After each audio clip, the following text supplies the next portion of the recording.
আসসালামু আলাইকুম। আজকে আমরা নবম দশম শ্রেণীর কেমিস্ট্রি বইয়ের চ্যাপ্টার 6 থেকে মোলের ধারণা এবং এই মোল সম্পর্কিত যতগুলো অঙ্ক আছে বইয়ে, এই অঙ্কগুলো করার জন্য যে বেসিক সূত্রের দরকার সেগুলো সম্পর্কে আজকে আইডিয়া নিব। তো শুরু করা যাক। প্রথমেই আসি, মোল বলতে আসলে কি বোঝায়। তো বই থেকে আমি একটা স্ক্রিনশট এখানে রেখে দিচ্ছি। এখানে লেখা আছে, কোনো পদার্থের আণবিক সংকেত থেকে প্রাপ্ত আণবিক ভরকে গ্রামে প্রকাশিত করলে যে পরিমাণ পাওয়া যায় সেই পরিমাণকে ওই পদার্থের 1 মোল বলা হচ্ছে। তো এইটা হচ্ছে বইয়ের সংজ্ঞা। তো এইটা আমি একটু ব্যাখ্যা করে দিই যাতে সবাই সহজে বুঝতে পারে। এখানে বলা আছে যে কোনো পদার্থের আণবিক সংকেত থেকে কি নিতে হবে? প্রাপ্ত আণবিক ভরকে। অর্থাৎ যে কোনো পদার্থ নিলেই সেটার একটা আণবিক সংকেত থাকবে এবং সেই আণবিক সংকেতের জন্য নির্দিষ্ট একটা আণবিক ভর থাকবে। এখন ওই ভরটাকে যদি আমরা গ্রামে প্রকাশিত করি, গ্রামে কিভাবে প্রকাশ করব? ওইটা যে আণবিক ভর পাবো সেই আণবিক ভরের শেষে শুধু জি বসায় দেবো। জি বসাইলে গ্রাম বসায় দিচ্ছে।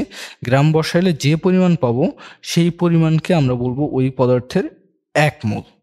তো এখানে একটা উদাহরণ দেওয়া আছে, যেমন পানির কথা যদি বলা যায় তাহলে পানির আণবিক সংকেত কত? পানির আণবিক সংকেত হচ্ছে H2O। এটা সবসময় ফিক্সড। তাহলে এই পানির যে আণবিক সংকেত আছে এইটা আণবিক ভর কত হবে? এটা আণবিক ভর এখানে দিয়ে দিচ্ছে 18। তাহলে এখন আমরা কি করব? এই যে পানির আণবিক সংকেত ছিল H2O, এখান থেকে আণবিক ভর পাইছে 18। এখন এই 18কে আমরা গ্রামে প্রকাশিত করব। তাহলে 18কে গ্রামে প্রকাশিত করলে আমরা কি পাবো? 18কে গ্রামে প্রকাশিত করলে আমরা 18 গ্রাম পাবো। তাহলে এই 18 গ্রামকে আমরা বলবো 1 মোল পানি। তো এখানে আরেকটা কথা বলা আছে যে 18 গ্রামকে 1 গ্রাম আণবিক ভর পানি বলা হচ্ছে বা 1 মোল পানি বলা হচ্ছে। তো এই যে গ্রাম আণবিক ভর, এই ব্যাপারটা আমরা পরে বোঝার চেষ্টা করব।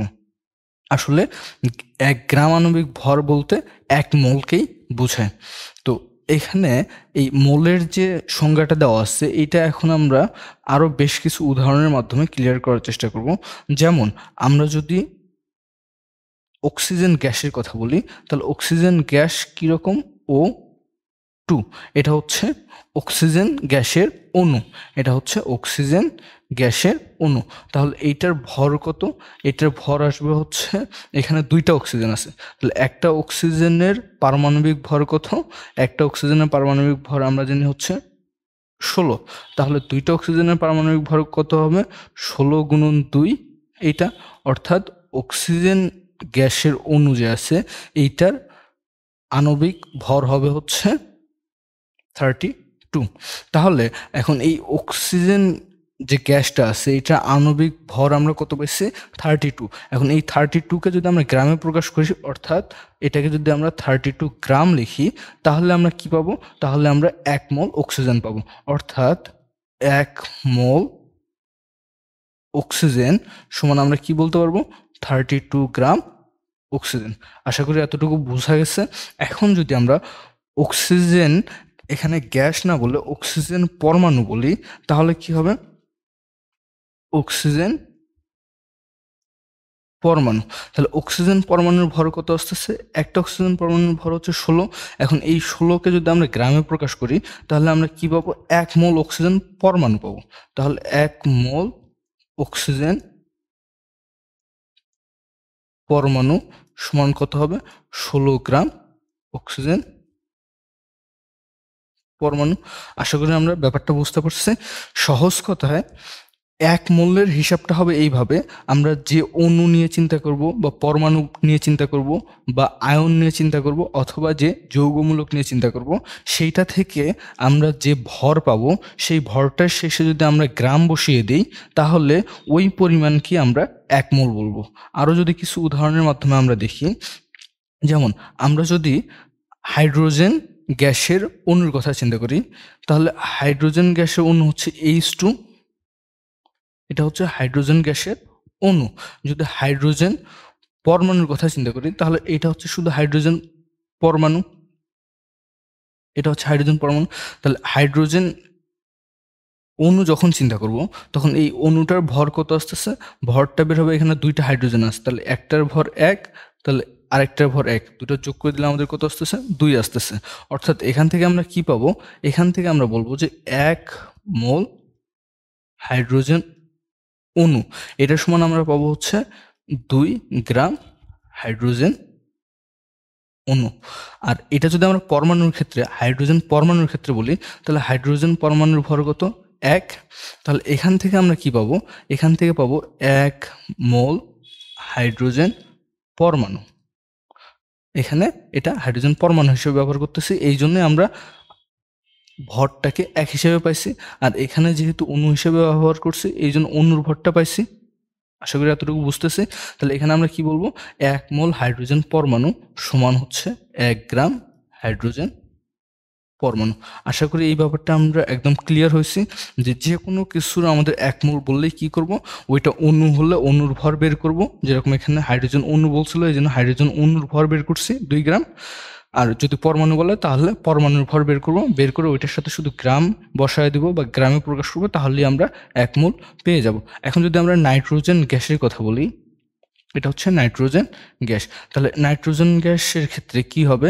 এটার ভর আমরা পাচ্ছি হচ্ছে, একটা নাইট্রোজেনের ভর 7 যোগ আরেকটা নাইট্রোজেনের ভর হচ্ছে 7, তাহলে আমরা ভরটা পাচ্ছি 14। তাহলে 1 মোল নাইট্রোজেন যদি আমাদের বলে, 1 মোল নাইট্রোজেন, এটা সমান আমরা কি পাবো? 14 গ্রাম নাইট্রোজেন। তাহলে যেহেতু এখানে নাইট্রোজেন একটা অণু, তাহলে আমরা বলবো 1 মোল নাইট্রোজেন অণু সমান 14 গ্রাম নাইট্রোজেন অণু। আশা করি এই ব্যাপারগুলো আমরা বুঝতেছি। এগুলো বুঝলেই আমাদের হয়ে যাবে। যদি আমাদের সোডিয়ামের কথা বলে, সোডিয়াম এটা একটা পরমাণু, তাহলে এটার ভর আমরা কত জানি? এটার ভর জানি হচ্ছে 23। এখন আরেকটা জিনিস আমাদের মাথায় রাখতে হবে যে এখানে যে বলছে আণবিক সংকেত থেকে প্রাপ্ত আণবিক ভরকে গ্রামে প্রকাশিত করলে যে পরিমাণ পাওয়া যায় সেই পরিমাণকে পদার্থের 1 মোল বলা হয়। এটা হচ্ছে সংজ্ঞা দেওয়ার জন্য এই সংজ্ঞাটা বলছে। আসলে আমাদের মাথায় রাখতে হবে যে যদি আমাদের অণু থাকে, তাহলে অণু থাকলে আমরা আণবিক ভর পাবো, যদি পরমাণু থাকে তাহলে পারমাণবিক ভর পাবো, আর যদি আয়ন থাকে তাহলে ওই আয়নের ভর পাবো। এখন আমরা উদাহরণের মাধ্যমে সেই ব্যাপারগুলোই দেখি। যেরকম এতক্ষণ এই যে এটার ক্ষেত্রে আমাদের কি ছিল? অণু ছিল, এই জন্য আমরা এখানে কি পাইছি? আণবিক ভর পাইছি। এখানে এটা কি ছিল? পরমাণু ছিল, এই জন্য আমরা এখানে কি পাইছি? পারমাণবিক ভর পাইছি। তাহলে এই পরমাণুর ক্ষেত্রে পারমাণবিক ভরটাকে আমরা গ্রামে প্রকাশ করছি, তাহলে গ্রামে প্রকাশ করার পর যে পরিমাণটা পাইছি সেটা হচ্ছে 1 মোল। আর অণুর ক্ষেত্রে কি পাইছি?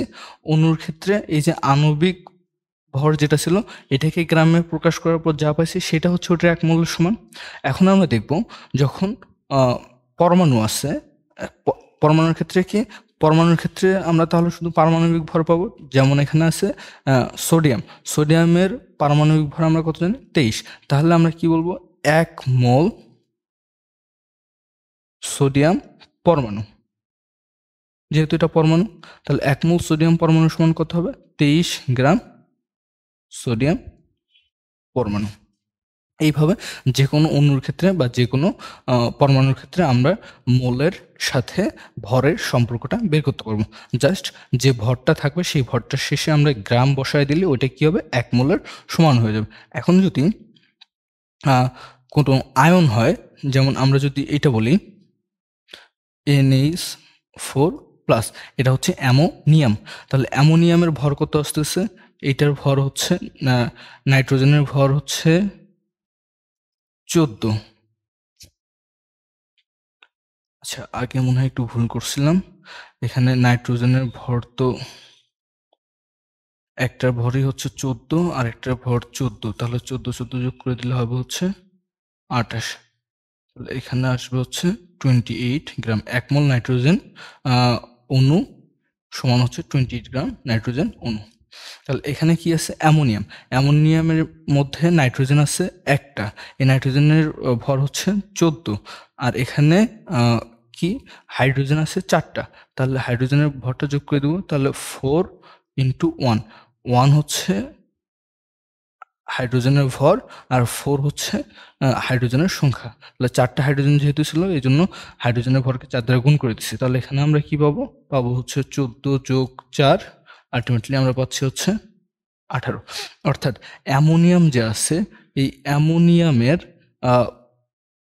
ভর আমরা কত পাচ্ছি? এটা একটা আয়ন, এই যে আয়ন হিসেবে আছে, তাহলে এটা ভর পাচ্ছি হচ্ছে 18। তাহলে এই আয়নটার ক্ষেত্রে 1 মোল সমান কতটুকু হবে? তাহলে এইটার ক্ষেত্রে আমরা এইভাবে লিখতে পারবো 1 মোল অ্যামোনিয়াম আয়ন, এখানে আয়ন লিখে দিতে পারি, 1 মোল অ্যামোনিয়াম আয়ন সমান কত পাইছে? 18 পাইছি। তাহলে 18 গ্রাম লিখতে হবে, গ্রাম না লিখলে হবে না। 18 গ্রাম অ্যামোনিয়াম আয়ন। আশা করি আমরা বুঝতে পারছি এই ব্যাপারগুলো। যে কোনো অণু, পরমাণু বা আয়ন যেটাই থাক, সেটার ক্ষেত্রে যদি মোলের সম্পর্ক বের করতে হয়, তাহলে ওই অণু, পরমাণু বা আয়নটার ভর বের করে নেব। সেই ভরটার শেষে শুধু এরকম একটা গ্রাম দিয়ে দিব, তাহলে আমরা কি লিখতে পারবো? ওইটা 1 মোল লিখতে পারবো। আশা করি এতটুকু বুঝতে পারছি। এটা হচ্ছে মেইন বিষয়। এটা যদি আমাদের মাথায় থাকে, তাহলে পরবর্তী যে কনসেপ্টগুলো আছে সেগুলো বুঝতে আরো সুবিধা হবে। তাহলে এরকম আরো অনেক উদাহরণ বই থেকে লেখা যায়।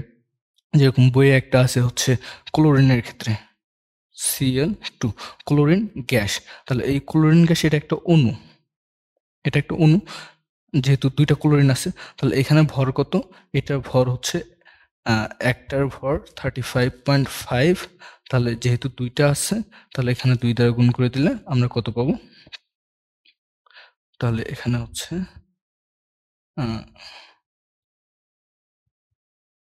71 এটা পাচ্ছি আমরা। তাহলে ক্লোরিন যে অণু আছে, এই ক্লোরিন অণুটার ভর কত পাচ্ছি? 71। তাহলে 1 মোল ক্লোরিন সমান আমরা তাহলে বুঝতে পারতেছি কি আসবে? 1 মোল ক্লোরিন অণু সমান আসবে হচ্ছে 71 গ্রাম ক্লোরিন অণু। যদি শুধু ক্লোরিন পরমাণু বলতো, তাহলে একটা ক্লোরিনের ভর হচ্ছে 35.5। তাহলে 1 মোল ক্লোরিন পরমাণু, 1 মোল ক্লোরিন পরমাণু সমান আমাদের কি আসতো? 35.5 গ্রাম ক্লোরিন পরমাণু। আশা করি এগুলো আমরা বুঝতে পারছি। এগুলোতে আর আমাদের কোনো সমস্যা হবে না। ইভেন এইটা যদি এইরকমও থাকতো যে ক্লোরিন আয়ন, এটা এইভাবে আছে, তাহলে ক্লোরিন যদি আয়নে পরিণত হয়, অর্থাৎ ক্লোরিন মাইনাস হয়, তাহলে সেইটার ভরও তো 35.5ই থেকে যায়, তাই না? তাহলে এইটার ক্ষেত্রে আমাদের কি আসবে? 1 মোল ক্লোরিন আয়ন, এটার সমান আমাদের আসবে 35.5 গ্রাম ক্লোরিন আয়ন। শুধু আয়ন হলে আয়ন বলবো, পরমাণু হলে পরমাণু বলবো, এবং অণু হলে অণু বলবো। আশা করি এই ব্যাপারগুলো বুঝতে পারছি। আমাদের মোল থেকে ওইটার ভর বের করা বা ভর থেকে মোল বের করতে আর কোনো সমস্যা হবে না। এখন আমাদের মেইন যে ব্যাপারটা মনে রাখতে হবে, অর্থাৎ আমরা যে প্রথমে দেখছিলাম টপিকটা, যে মোলের ধারণা এবং অঙ্ক করার জন্য প্রয়োজনীয় বেসিক আইডিয়া নিব এই ভিডিওটা থেকে। তো আমরা মোটামুটি মোলের ধারণাটা পেয়ে গেছি, যে যে কোনো কিছুর 1 মোল কিভাবে বের করতে হয় আমরা পারবো। এখন অন্যান্য যে অঙ্কগুলো করতে হবে, সেই অঙ্কগুলো করার জন্য আমাদেরকে যে যে বিষয় খেয়াল রাখতে হবে সেগুলো নিয়ে এখানে এখন আমরা আলোচনা করব। তো এই আলোচনার শুরুতে প্রথমে আমাদেরকে একটা কথা মনে রাখতে হবে, যে যদি আমি অণু বলি, তাহলে এই অণুর জায়গায় আমাদের কি হইতে পারে? পরমাণু হইতে পারে, আয়নও হইতে পারে। কারণ অণুর ক্ষেত্রেও আমরা মোল বের করা শিখলাম, পরমাণুর ক্ষেত্রেও শিখলাম, আয়নের ক্ষেত্রেও শিখলাম, সবগুলো সেম থাকবে। তো এখানে আমি অণু বলি, পরমাণু বলি বা আয়ন বলি, সবগুলো দ্বারা প্রায় একই জিনিস বোঝাবো। অণু থাকলে অণুর ক্ষেত্রে সেটা অণু ব্যবহার করব, পরমাণু থাকলে পরমাণু ব্যবহার করব, আয়ন থাকলে আয়ন কথাটা ব্যবহার করব।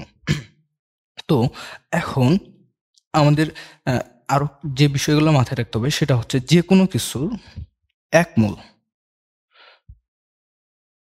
যে কোনো কিছু যদি 1 মোল থাকে, ধরি আমরা 1 মোল, একটা হচ্ছে ওয়াই আছে। এখন এই ওয়াইটা হইতে পারে অণু, ওয়াইটা হইতে পারে পরমাণু, ওয়াইটা হইতে পারে আয়ন। তাহলে এই ওয়াইটা কি কি হইতে পারে? ওয়াইটা হইতে পারে অণু বা পরমাণু বা আয়ন বা যৌগমূলক, যে কোনো কিছু হইতে পারে। অর্থাৎ 1 মোল ওয়াই বললে আমরা এটার সাথে কি পাবো? এই যে ওয়াই আছে, ওয়াই এর যে ভর আছে, এটার সাথে আমরা গ্রাম যুক্ত করে দেবো। তাহলে যে কোনো কিছুর 1 মোল বললে ওইটার ভরের সাথে গ্রাম যুক্ত করবো। তাহলে এখানে আমরা লিখতে পারি ওয়াই এর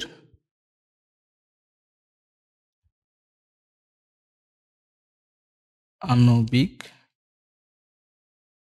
ভর, এর সাথে কি যুক্ত থাকবে? এর সাথে গ্রাম যুক্ত থাকবে। এতটুকু মাথায় রাখতে হবে আমাদের। ওয়াই এর আণবিক ভর, এর সাথে গ্রাম যুক্ত করে দিতে হবে, তাহলে আমরা ওয়াই এর 1 মোল পাবো। এখন এখানে আমি আণবিক ভর লিখছি জন্য সবসময় যে আপনারা আণবিক ভর লিখবেন এরকম না। ওয়াইটা যদি পরমাণু হয় তাহলে ওয়াই এর পারমাণবিক ভর লিখতে হতো, ওয়াইটা যদি আয়ন হয় তাহলে ওয়াই এর আণবিক ভর লিখতে হতো। তো আপনাদের সামনে যেভাবে থাকবে সেইভাবে ওটা লিখতে হবে। তাহলে এখানে একটা সম্পর্ক কি পাইছি, 1 মোল ওয়াই সমান আমরা ওই ওয়াই এর আণবিক ভরের সাথে গ্রাম যুক্ত করে দেব। অথবা এটার সাথে আরেকটা সম্পর্ক আছে, সেটা হচ্ছে যে কোনো কিছুর 1 মোল, সাপোজ এখানে 1 মোল ওয়াই, এটা সমান হচ্ছে ওই 1 মোলের ভিতর কতগুলো অণু পরমাণু বা আয়ন থাকবে, ওইটার ভিতর থাকবে হচ্ছে 6.023 ইন্টু 10⁻23 টি ওয়াই থাকবে। ব্যাপারটা যদি একটু উদাহরণের মাধ্যমে আমরা দেখি এই কথাটা, যেটা দ্বারা কি বোঝাচ্ছে, তো এটা দ্বারা বোঝাচ্ছে যদি আমরা বলি 1 মোল পানি আছে, আমাদের কাছে 1 মোল পানি আছে, তো এটা দ্বারা যা বোঝাবে যে এই 1 মোল পানি বলতে এটার ভিতর 6.023 ইন্টু 10⁻23 এতটি পানির অণু আছে। এটা আমাদের মাথায় রাখতে হবে। যেহেতু পানি একটা অণু, এই জন্য আমি এখানে অণু লিখছি। তাহলে এটা দ্বারা কি বোঝাচ্ছে, 1 মোল যে কোনো কিছু বা এখানে পানি, 1 মোল পানি বলতে বোঝাচ্ছে ওই 1 মোল পানির ভিতরে 6.023 ইন্টু 10⁻23 এতটি বা এত সংখ্যক পানির অণু আছে। এটা আমাদের মাথায় রাখতে হবে। তো এখানে যদি আমাদের পানি না হয়, যে কোনো একটা পরমাণু হতো, তাহলে এত সংখ্যক পরমাণু থাকতো। যদি এটা আয়ন হতো তাহলে এত সংখ্যক আয়ন থাকতো। এই কথাটা আমাদের মাথায় রাখতে হবে। এটা আমি এখানে বুঝেছি যে 1 মোল ওয়াই যদি থাকে, ওয়াইটা হইতে পারে অণু, পরমাণু বা আয়ন। এই যে ওয়াইটা হইতে পারে অণু, পরমাণু বা আয়ন, যা কিছু হইতে পারে। তাহলে যদি আমরা বলি 1 মোল ওয়াই আছে, তাহলে ওখানে আমরা আরো কি বলতে পারবো, যে ওখানে 6.023 ইন্টু 10⁻23 সংখ্যক ওয়াই আছে বা থাকবে। আশা করি এটা আমরা বুঝতে পারছি। তারপর এখানে আরো যে ব্যাপারগুলো আছে সেটা হচ্ছে যে কোনো কিছুর 1 মোল, অর্থাৎ আমরা 1 মোল ওয়াই যদি বলি, এটা দ্বারা বোঝাবে যে এই 1 মোল ওয়াই এটা যদি গ্যাস হয়, 1 মোল ওয়াই গ্যাস, তাহলে এখানে আমরা যদি লিখি 1 মোল ওয়াই গ্যাস, তাহলে এটা এখন এই গ্যাসটা অণু হিসেবেও থাকতে পারে, পরমাণু হিসেবেও থাকতে পারে।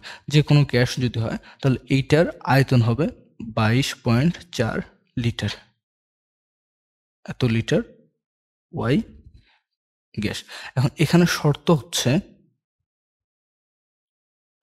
হচ্ছে প্রমাণ তাপমাত্রা হতে হবে। শর্ত কি, প্রমাণ অবস্থা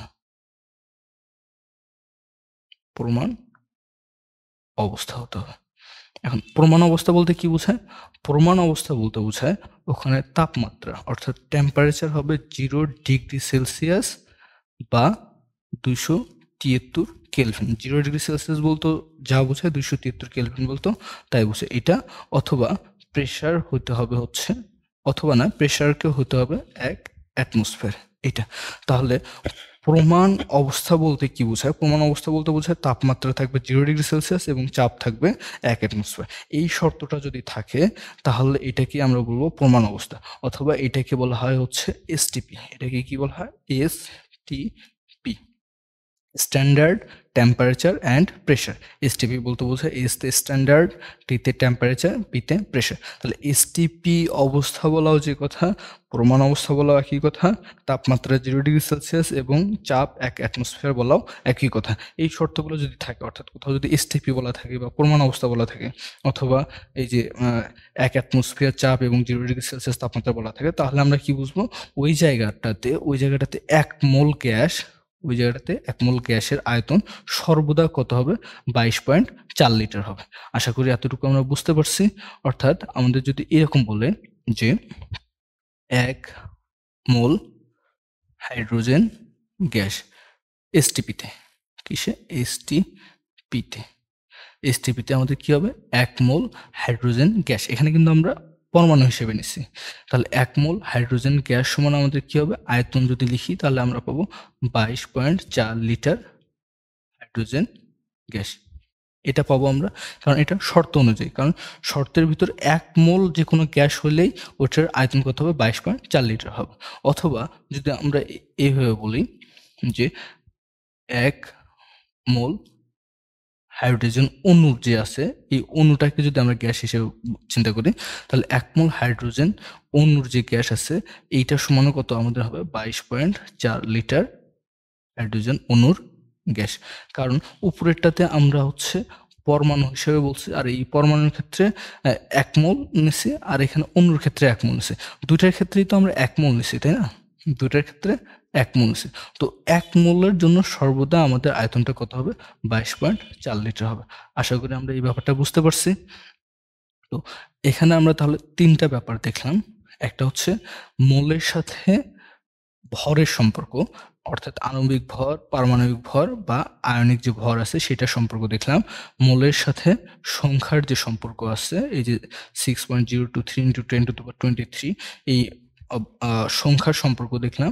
এবং এই মোলের সাথে আমরা আর কিসের সম্পর্ক দেখলাম, আয়তনের সম্পর্ক দেখলাম। তাহলে এই 3টাকে যদি আমরা একসাথে লিখি, তাহলে আমরা এইভাবে লিখতে পারবো যে যে কোনো কিছু বলতে অণু, পরমাণু বা আয়নের জন্য আমাদের 1 মোল ওয়াই সমান, আমরা কি বলতে পারবো, সংখ্যার সাথে যদি নেই তাহলে বলতে পারবো, আচ্ছা ভরের সাথে আগে দিই, 1 মোল ওয়াই সমান ওয়াই এর ভর, এটার সাথে কি থাকবে, এটার সাথে গ্রাম থাকবে। এটা আমরা দিতে পারি। আবার কি লিখতে পারি, 1 মোল ওয়াই সমান আমরা লিখতে পারি 6.023 × 10⁻23 এত টি ওয়াই। অথবা এই ওয়াই যদি গ্যাস হয়, শুধু গ্যাসের ক্ষেত্রে আয়তনটা আমরা কত পাবো, এসটিপিতে 22.4 লিটার ওয়াই। এটা কিসে, এটা সর্বদা এসটিপিতে বা পরমাণু অবস্থায়। তাহলে এই শর্তটা আমাদেরকে সর্বদা মনে রাখতে হবে যে যে কোনো কিছুর 1 মোল দেওয়া থাকলে ওটার সাথে আমরা কিসের সম্পর্ক নিতে পারি, ওটার সাথে তার ভরের সম্পর্ক নিতে পারি, ওটার সাথে সংখ্যার সম্পর্ক নিতে পারি, এটা সংখ্যার সম্পর্ক।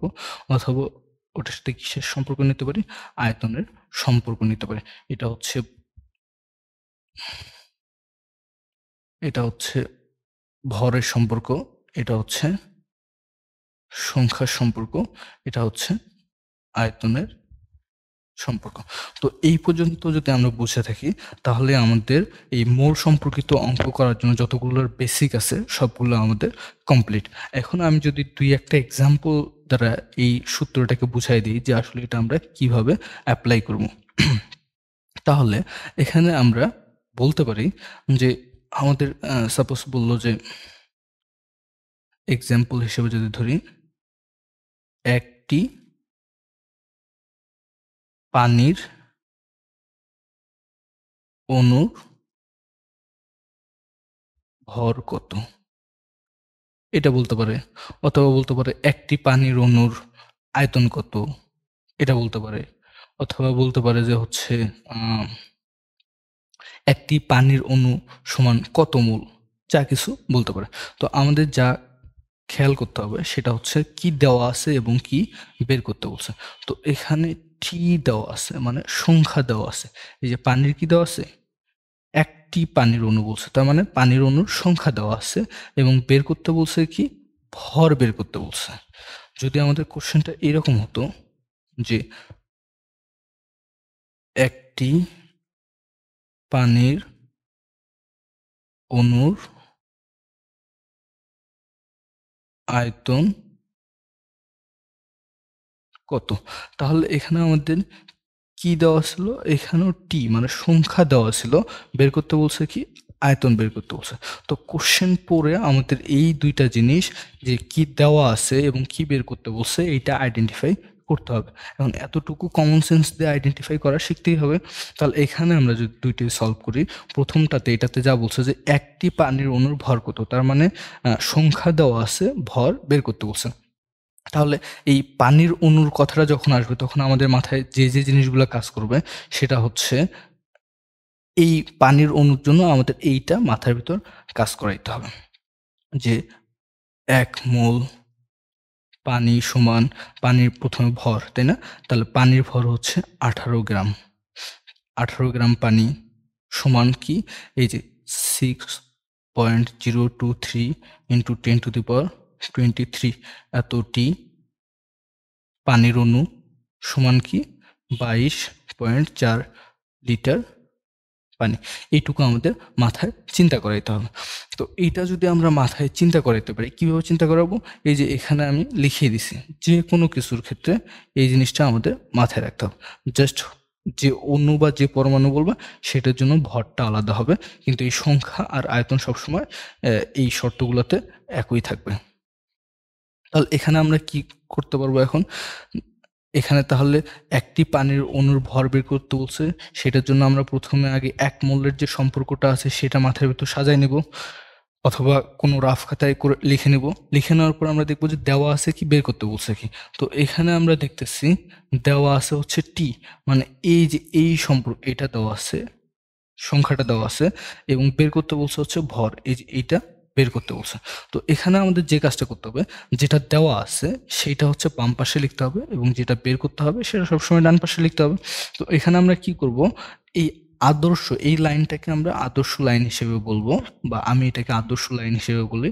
তাহলে এই আদর্শ লাইনটা থেকে যা যা দেওয়া ছিল সেগুলো আমরা বের করে নেব। যেমন এখানে সংখ্যা দেওয়া ছিল এবং ভর বের করতে বলছে, তাহলে এই সম্পর্কটা লিখবো। তাহলে এখান থেকে দেখা যাচ্ছে যে আমরা 1 মোল পানির সমান 18 গ্রাম পানিও বলতে পারি, 1 মোল পানির সমান 6.023 ইন্টু 10⁻23 টি পানির অণুও বলতে পারি, বা 1 মোল পানি সমান হচ্ছে এসটিপিতে 22.4 লিটার পানিও বলতে পারি, বা আমরা এরকম বলতে পারি যে 18 গ্রাম পানি সমান 22.4 লিটার পানি, বা এইভাবে বলতে পারি 18 গ্রাম পানি সমান 6.023 ইন্টু 10⁻23 টি পানি, অথবা বলতে পারি 6.023 ইন্টু 10⁻23 টি পানি সমান 18 গ্রাম পানি।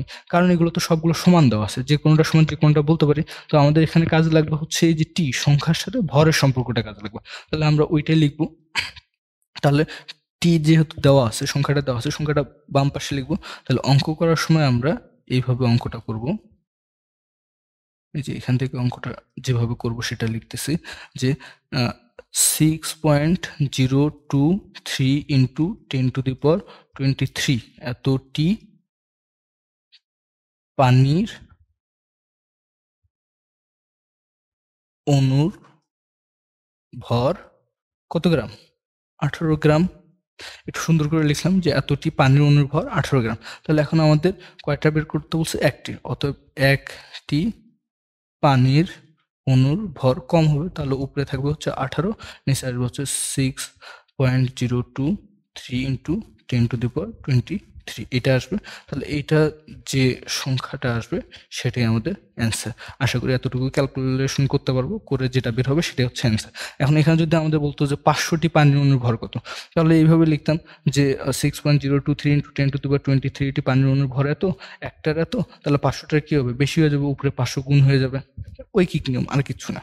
তো এই এই জিনিসটা যে এত সহজে বুঝাইলাম, এটার জন্য আমাদেরকে এই লাইনটা বোঝা দরকার ছিল। আর এই লাইনটা বোঝার জন্য আমাদের এতখানি সময় চলে গেল। আশা করি সবাই বুঝতে পারছি। এখন সেম ভাবে যদি আমরা ডান পাশে যেটা ছিল একটি পানির অণুর আয়তন করতো, এটা যদি বের করতে চাই, তাহলে এতক্ষণে হয়তো যারা বোঝায় তারা বুঝে গেছো যে এটা কিভাবে করতে হবে। এখানে টি, এই টি এর সাথে আয়তনের সম্পর্ক নিতে হবে। তাহলে এটার জন্য যেহেতু পানির অণু, তাহলে এটার জন্য আমাদের সেম ভাবে এটা মাথায় আসবে। তাহলে এখানে কি, এই যে টি এর সাথে আয়তনের সম্পর্ক নিতে হবে। তাহলে এখানে আমরা কি লিখবো? এখানেও আমরা লিখবো হচ্ছে 6.023 ইন্টু 10⁻23 এতটি পানির অণুর আয়তন কত গ্রাম? এটা হচ্ছে 22.4 লিটার।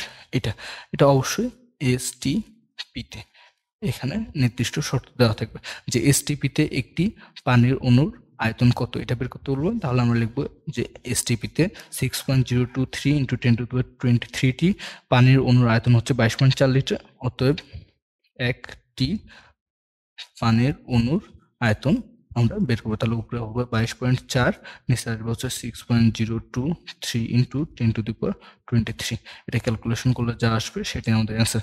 আশা করি এই ধরনের যতগুলো অঙ্ক আছে যেভাবেই ঘুরায় পেঁচায় দেখ, আমরা এই যে এখানে যে লাইনটা লিখছি, এই 4টা সমান জিনিস লিখছি, এই 4টা সমান জিনিস থেকে আমরা যে কোনোভাবে যে কোনো কিছু খুব ইজিলি বের করতে পারবো। আশা করি আমরা আজকে লেকচারটা সুন্দর করে বুঝতে পারছি। যদি বুঝতে পারি তাহলে চ্যাপ্টার 6 এর যতগুলো অঙ্ক আছে, কাজের অঙ্ক বা হচ্ছে উদাহরণ হিসেবে যেগুলো দেওয়া আছে, সেগুলো আমরা নিজে নিজে সলভ করার চেষ্টা করব। আর কারো কোনো সমস্যা থাকলে আমাকে কমেন্ট করে জানালে আমি সেটা সলভ করে দেওয়ার চেষ্টা করব। ধন্যবাদ সবাইকে।